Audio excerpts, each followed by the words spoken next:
All right, starting in upward facing dog, we're gonna keep the right toes tucked under and extend the left leg back, nice and lifted. And then drawing from the low belly, we're gonna round up and draw that left knee in towards nose in downward facing dog.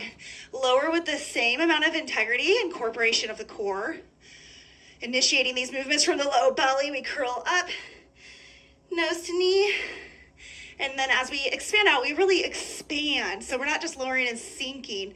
It's fully engaged in the same capacity as when we roll up. So one leg upward facing dog. Really roll and curve and curl with support. Initiate.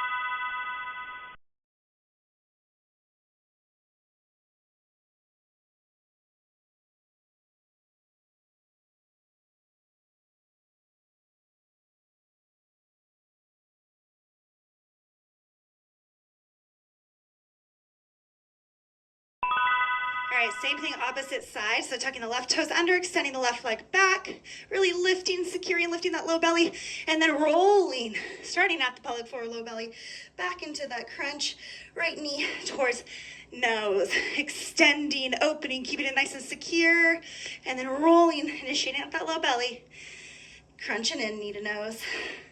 So this is another one where less is more, and you can move really slowly through this movement and feel all those little micro movements along the way.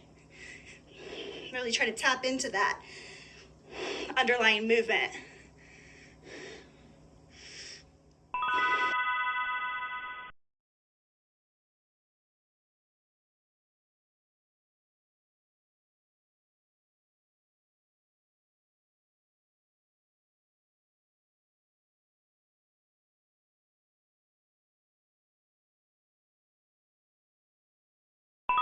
All right, begin with the right leg bent in and the right arm extended overhead. Left forearm's gonna press into the ground as we lift up. We're gonna lift the left leg as well and tap hand to toes. Come back down, keep the limbs at a hover, and then lift up and tap opposite hand to foot, really pressing into that left forearm to help you in that sitting up, tap, and then lower to the hover. So this is another one where we get to do each side for an exercise. And we're almost done with the first side.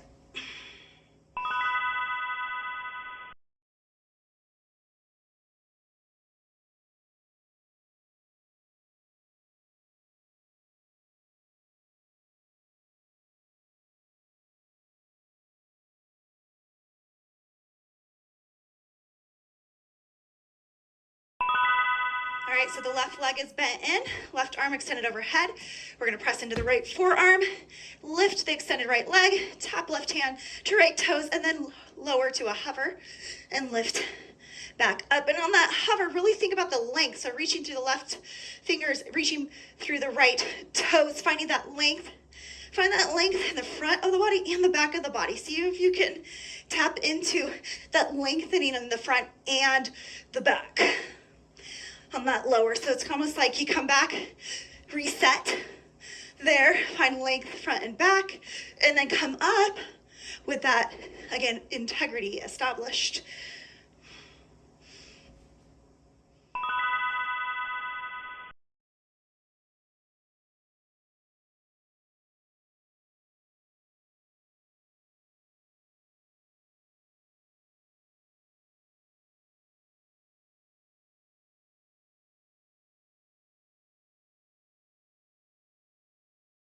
Getting in forearm plank, establish that nice straight, strong as a board. Draw that low belly in, up, and back. We're gonna draw the right knee in, draw the left knee in. So mountain climbers, shift the hips up and back, dolphin, and then come back into that nice sturdy forearm plank. Knee in, hips up and back, forearm plank. Get those hips nice and low, nice and strong and sturdy in the middle. Dolphin, forearm plank, mountain climbers, and repeat. This one I like to get a nice little rhythm in.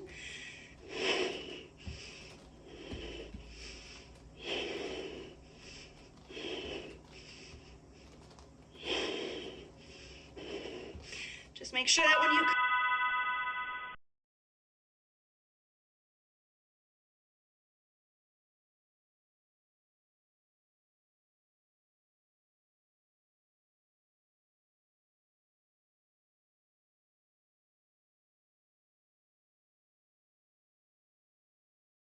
right hip lift. So we extend the legs out, draw the knees in, lift the hips up, squeeze the thighs together, and then lower back down. I'm using my arms here to kind of stabilize and control the movement, especially the base, base zone to support it.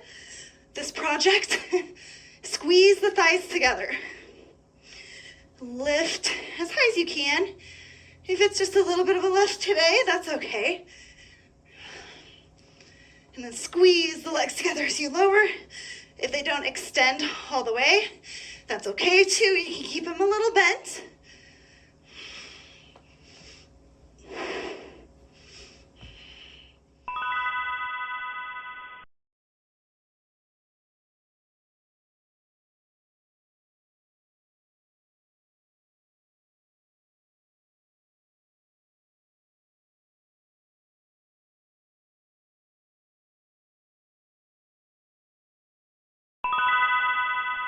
All right, up dog, down dog crunches. So we're gonna start with extending the left leg in our upward facing dog and then crunching the left knee in towards nose. Nice and slow here, right? Expanding out through both ends, drawing in, initiating from the low belly. And the good news is we are totally done with our first round. So remember, the second round is all about really structurally performing well. We know now, we pieced it together in the first round, what we're doing, how we're doing it, and now we're trying to do it as well as possible.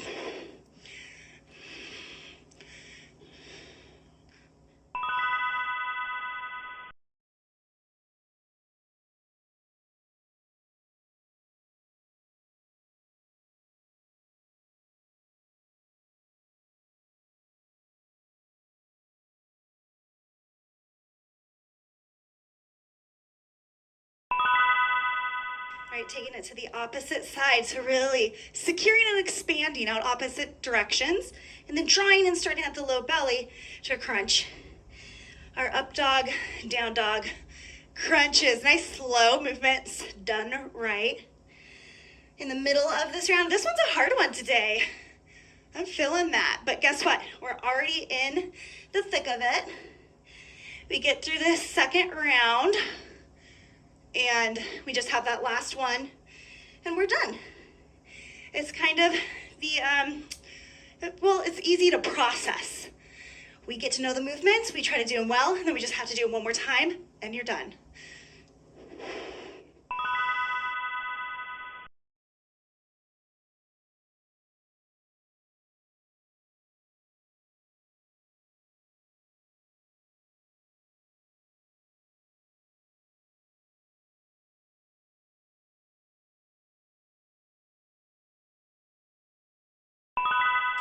All right, so we're doing our supine, oblique lift and tap.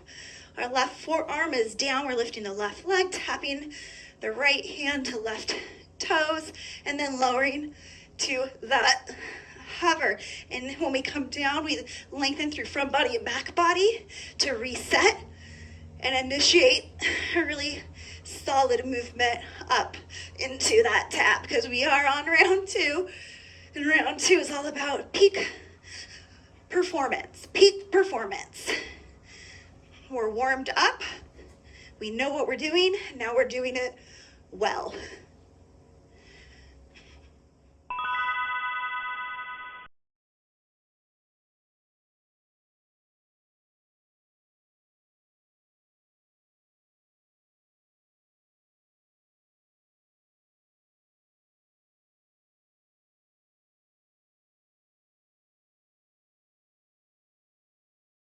All right, so the opposite side, same thing. We lower, establish reach, get long front body and back body. Take that with us up for that tap, and then back down to reset. And for this particular workout today, It's another one where we have each side of exercise has its own exercise. So we've got that placebo effect of getting more done quicker.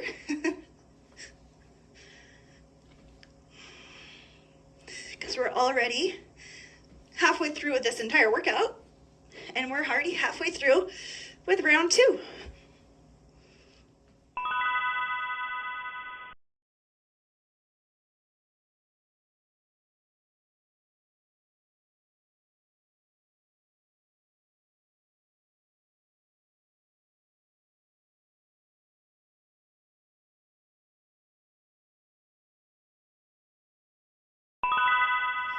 All right, coming into that nice, strong forearm plank, really puffing up that upper back, keeping the hips nice and low. We mountain climber, shift back, shift down, mountain climber, dolphin, forearm plank, keeping those elbows shoulder distance apart, looking forward when we come down, nice and strong and sturdy, zipping up the middle of the front of the abs, nice and secure, lifting through that pelvic floor like we're at the bottom of the elevator and the elevator's going up.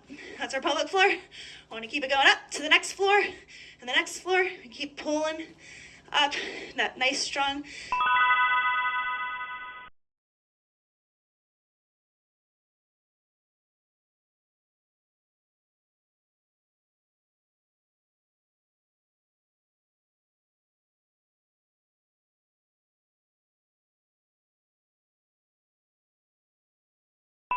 All right, round 2, hip lifts. So extend, bend, lift, lower, bend, extend.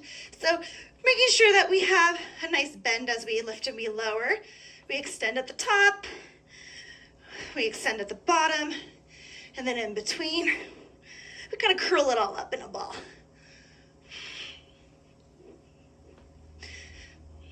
Last exercise of round 2. And then it's the home stretch. Just one more round. Every time you do an exercise, you can think, I don't have to do that again today. This is my last time doing this one. And then you're done.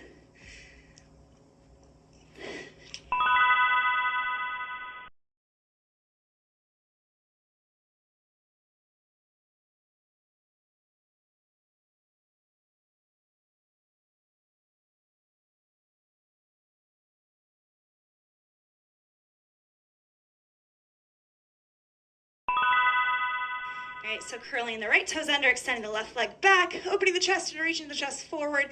One leg upward facing dog, initiating with that low belly to curl us up and back into our downward dog. Crunch, knee towards nose. And really swimming through gravity on this one. Nice and slow. Tapping into the underlying muscle so we're not just sinking down into the stretch and lifting back and up, but it all connects and it's all smooth and fluid.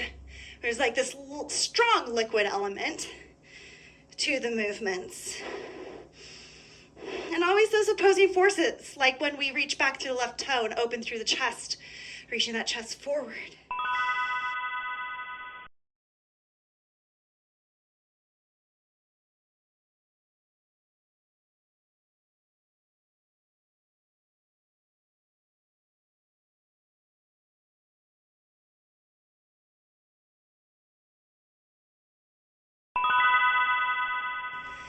All right, taking it to the opposite side, reaching through that right toe and lifting and reaching forward through the chest and then crunching in, expanding, extending out, nice and strong.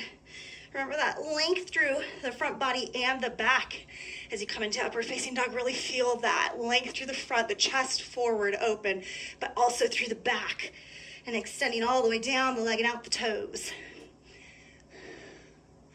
Reach in opposite directions and then really curling it in, starting at that low belly to initiate the movement. Curling it in, undulating one vertebrae at a time until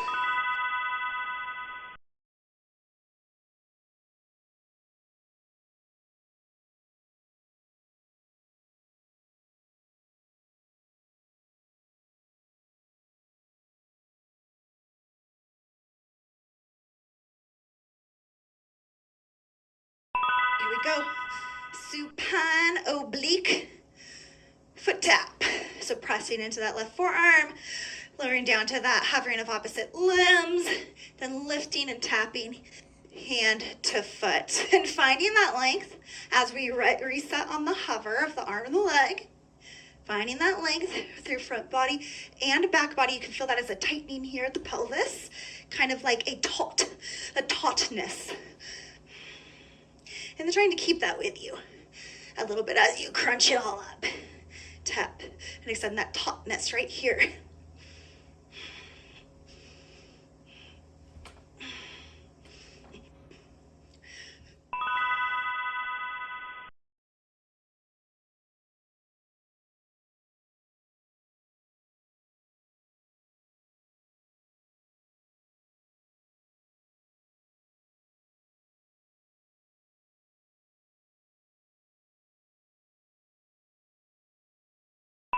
All right, and now for the opposite side.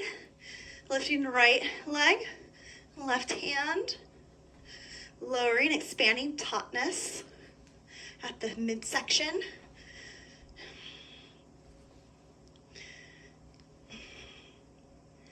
We are almost done. This is our third round.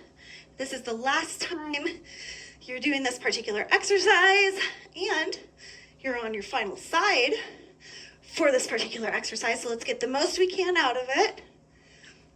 Milk it for our last few seconds, because we're going to take that with us throughout the rest of the day.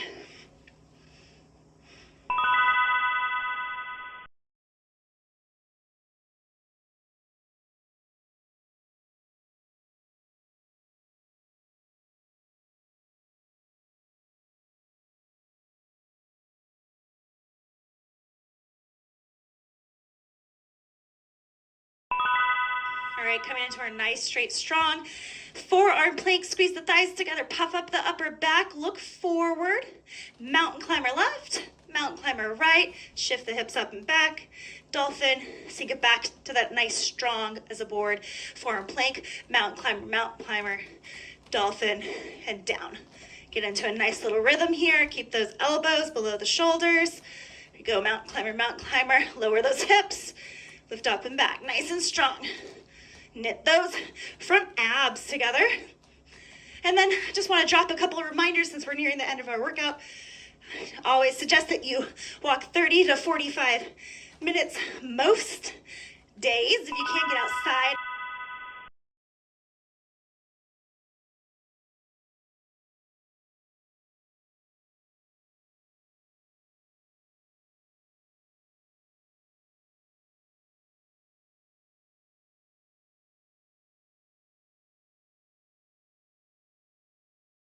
Last exercise, last round.